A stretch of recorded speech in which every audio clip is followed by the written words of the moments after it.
Muy buenos días. Lo he dicho en otra ocasión y creo y lo sostengo.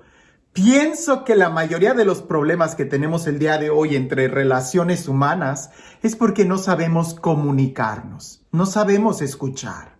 Inmediatamente nos creamos nuestros prejuicios y hacemos acusaciones y juicios en contra de nuestros hermanos sin antes escuchar bien. A los discípulos les pasaba lo mismo con Jesús. Jesús decía algo y ellos inmediatamente se empezaban a hacer ideas, empezaban a formular pensamientos, empezaban a mirarse entre ellos en lugar de prestar atención a lo que Jesús les estaba diciendo. Si eso le pasó a los discípulos con Jesús, imagina qué cosas no podrán suceder entre nosotros. Con mayor razón deberíamos de tratar de irnos más despacio, no sea que terminemos juzgando a Jesús en lugar de escuchar lo que el Señor Jesucristo quiere decirnos. Leamos el Evangelio y seguramente que al meditarlo le prestamos atención y si lo escuchamos, Él nos va a hablar. Porque el problema no es que Él no hable, el problema es que muchas veces nosotros no queremos escucharlo. Dice así: en aquel tiempo, cuando los discípulos iban con Jesús en la barca, se dieron cuenta de que se les había olvidado llevar pan. Solo tenían uno. Jesús les hizo esta advertencia: fíjense bien y cuídense de la levadura de los fariseos y de la de Herodes. Entonces ellos comentaban entre sí: es que no tenemos panes. Dándose cuenta de ello, Jesús les dijo: ¿por qué están comentando que no trajeron panes? ¿Todavía no entienden ni acaban de comprender? ¿Tan embotada está su mente? ¿Para qué tienen ustedes ojos si no ven y oídos si no oyen? ¿No recuerdan cuántos canastos de sobra recogieron cuando repartí 5 panes entre 5,000 hombres? Ellos le contestaron: 12. Y añadió: ¿y cuántos canastos de sobras recogieron cuando repartí 7 panes entre 4,000? Le respondieron: 7. Entonces él dijo: ¿y todavía no acaban de comprender? Una simple advertencia que Jesús les dijo: cuídense de la levadura de los fariseos y de Herodes. Y ellos inmediatamente empiezan a hacer sus conjeturas. Detente, no te adelantes, no pienses más, no trates de justificar o de poner palabras o pensamientos en la otra persona. En tal caso, lo más sensato es preguntarle: ¿a qué te refieres cuando dijiste eso? Me ha pasado a mí muchas veces y seguramente a otros les ha pasado conmigo, que piensan muchas cosas o pienso que lo dijo por esto, y cuando después le pregunto: a ver, explícame esto, me doy cuenta que yo había entendido mal o que muchas veces no se expresaron bien, pero no quiere decir que lo que escuché era lo que querían decir. Suena un trabalenguas. Te lo pongo de esta forma: yo soy responsable de lo que yo digo, no de lo que tú entiendes. Suena muy agresivo, pero es la realidad. E incluso si lo digo mal, más bien pregúntame: ¿qué fue lo que quisiste decir? Pensemos en este ejemplo de los discípulos con Jesús, porque siempre es mucho más fácil analizar un caso ajeno al nuestro para poder aprender y poder aplicarlo en nuestra vida. Los discípulos están en el barco y ellos traían sus propias limitaciones. Limitaciones tan claras que se les había olvidado traer pan. Solo había uno. Pero eso a Jesús no le importa. Jesús podía multiplicar el pan. Lo que Jesús les dice es una enseñanza muy profunda. Cuídense de la levadura de los fariseos y de Herodes. Y este lenguaje de levadura de los fariseos y de Herodes va mucho más allá que pensar que los fariseos tienen una compañía de Rexall y que Herodes se dedica a vender pan. Por supuesto que no. De lo que está hablando es de la levadura de los fariseos, es como del pensamiento, de los sentimientos legalistas, como eran los fariseos. que a veces ese pensamiento o ese sentimiento cuadrado y rígido entra a nuestra mente y entra de una manera tan sutil que se va haciendo grande como la levadura.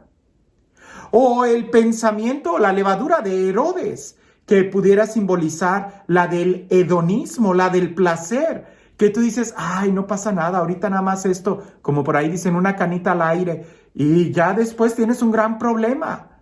Es que estos dos extremos, la de el legalismo, a veces entra como algo bueno y ya cuando no te das cuenta ya estás todo cuadrado por dentro, todo inflexible, todo rígido y no le das la oportunidad al Espíritu Santo de ser creativo. O también puede ser el otro extremo, que nos gusta tanto el sensacionalismo, el sentimiento, que entra a nosotros la levadura de Herodes, del hedonismo, del placer. Y parece que entra como algo bueno, pues sí, Dios nos hizo de esta manera para que sintamos. Cuando ya menos te das cuenta, estás todo lleno de sentimientos, todo dramático y todo herido y lastimado. ¿Son estos los únicos dos extremos que existen? No, el otro extremo también lo tenían los discípulos. Pues ante la advertencia de Jesús, ellos empiezan a pensar en el materialismo. En la levadura que ellos traían, ser materialistas quizás, es que lo dice porque nada más traemos un pan. Jesús no está hablando de cosas materiales. Ese también puede ser otro extremo. Por supuesto, tenemos que tener el balance y pareciese que en el balance está la virtud, en el equilibrio está la virtud, en la justicia está la virtud. El tener todo en balance. Jesús los regaña. Él les dice, bueno, que ustedes no estuvieron presentes en la multiplicación de los panes. ¿Cuántos había? ¿Cuántos comieron? ¿Cuánto sobró? ¿Tan embotada está su mente? El centro de la enseñanza de Jesús está en el amor, en la caridad. Lo más importante está en el amor. Esa es la enseñanza de Jesús. Y el amor puesto en práctica, que hay que tratar de entender, comprender, ser solidario con el hermano. Y cuando yo vaya a hablar con amor, cuando hable con el hermano. Pero si yo me pongo en mi trinchera, en mi pensamiento, voy a estar en el extremo y voy a caer o en el legalismo, o en el hedonismo, o en el materialismo, o en cualquier otro ismo que nos aísle de acercarme al hermano. Jesús está con nosotros y nos ha hablado del amor. ¿Será que nuestra mente está tan embotada que terminamos yéndonos a un extremo en lugar de entender la enseñanza de amar al prójimo así como Él nos ha amado? Este Dios que hace oír a los sordos y ver a los ciegos, este Dios que es capaz de darnos un nuevo corazón, que sea Él quien el día de hoy sea capaz de cambiar nuestra mente, abrir nuestra inteligencia y recibir su palabra. Que sea Él quien el día de hoy nos bendiga. En el nombre del Padre, del Hijo y del Espíritu Santo. Cuentan por ahí que había unos padres de familia que se preocupaban mucho por la educación de sus hijos y les hablaban de muchas maneras que lo más importante era el amor y los trataban de dar con ejemplo y los cuidaban por amor.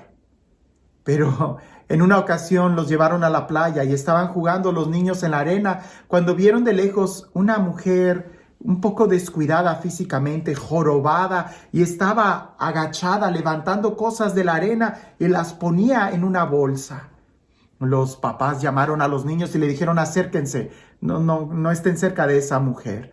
La mujer, cuando pasó muy cerquita de los niños, los miró, les sonrió, los papás cubrieron a sus niños y la mujer anciana siguió caminando toda jorobada, recogiendo cosas de la arena y poniéndola en una bolsa que ella llevaba.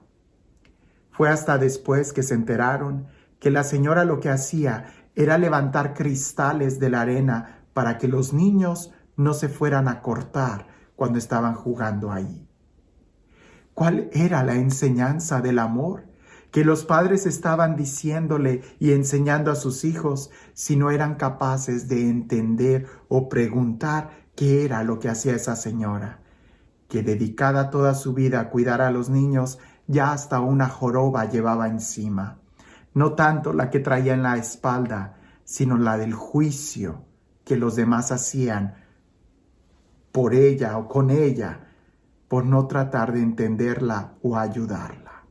El amor es lo que hace que tú seas posible de entender a los demás. Y esa mujer anciana tenía mucho amor porque entendiendo y comprendiendo a los niños, les estaba cuidando la arena para que no se lastimaran. El día de hoy, nosotros amamos tratando de proteger o somos capaces de darnos a los demás en el amor. El verdadero amor es el que sale de nosotros y nos ayuda a ponernos en los pies del hermano. Que tengas un excelente día.